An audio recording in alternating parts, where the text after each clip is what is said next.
Assalamualaikum warahmatullahi wabarakatuh.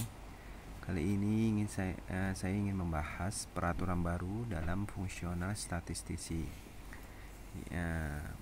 Pertama, kita sudah tahu adanya Permenpan nomor 19 tahun 2013. Lalu diterbitkannya Perka nomor 59 tahun 2014 yang sejauh ini masih dipakai untuk penilaian angka kredit bagi fungsional statistik di Indonesia. Lalu peraturan baru ini adanya Permenpan nomor 13 tahun 2019 yang banyak peraturan baru yang nanti kita akan bahas ya. Tapi implementasinya ini belum berjalan sepenuhnya ya.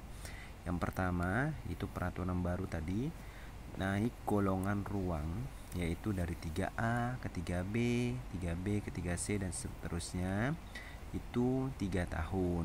Kenapa 3 tahun?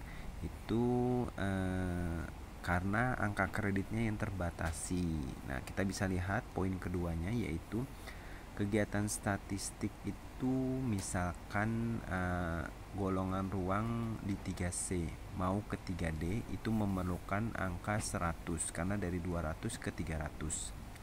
Dalam 4 tahun kalau perlu angka 100 berarti 25, hitungnya seperti itu. Nah, itu menjadi nilai minimal atau target yang pernah saya share di video saya juga.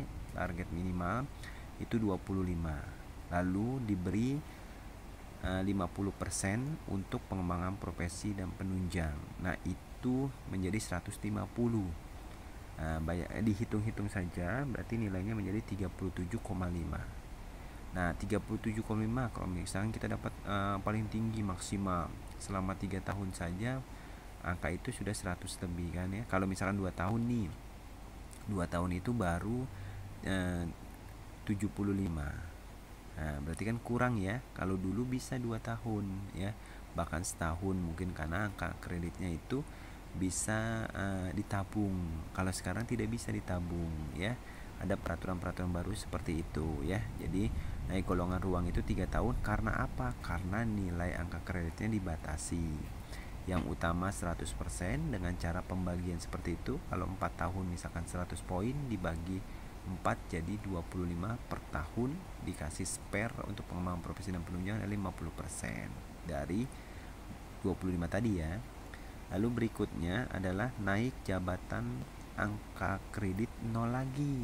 Misalkan statistik pertama naik 3A ke 3B itu bisa nabung. Tapi kalau sudah ke 3C yaitu ganti jabatan yaitu statistik ahli muda, misalkan jadi misalkan naiknya jadi 210 naik ke 3C. Nah, mohon maaf, 10-nya itu akan dihapus menjadi 0 lagi yaitu jadi 200 saja. Mulai start baru lagi dari 3C, ngumpulin angka lagi untuk ke 3D yaitu jadi 300 yaitu 100 poin. Jadi nggak bisa tabung kalau udah naik jabatan di atasnya atau berganti jabatan ya. Lalu berikutnya adalah kebutuhan angka kredit pengembangan profesi juga diperlukan peraturan baru ini ya. Mungkin di video-video saya yang sebelumnya sudah ada seperti itu ya. Jadi nanti bisa dipelajari Permenpan nomor 13 tahun 2019. Ada perubahan-perubahannya. Ada yang untung, ada yang tidak untung. Contohnya kalau yang untung pengembangan profesi itu perjabatan saja. Misalkan dari muda ke madya itu kan ada 2 golongan ruang yaitu 3C dan 3D. Nah ya, itu memerlukan angka 6 poin untuk ke madya, tapi dari 3C ke 3D. Kalau dulu kan muda itu mau ke 3D juga harus ada pengembangan profesi, mau ke 3D ke 4A juga pasti pengembangan profesi. Nah, seperti itu. Jadi sekarang bisa ke madya 6 poin itu dari 3C ngumpulin 3D bisa dapat 6 poin. Kalau dulu malah di 3D-nya saja nih kalau mau ke madya 6 poin untuk 4A itu. Nah, seperti itu. Jadi ada yang menguntungkan dan ada yang tidak. Ya, semoga bermanfaat. Tapi sepertinya dari Biro Kepegawaian BPS RI ini masih di-combine, yaitu Permenpannya masih dipakai dua-duanya saat ini. Mungkin nanti kalau ada perka baru yang menandakan perubahan dari Perka 59 tahun 2014 mungkin semuanya akan dipakai Permenpan 13 tahun 2019. Sekian video saya, semoga bermanfaat. Wassalamualaikum warahmatullahi wabarakatuh.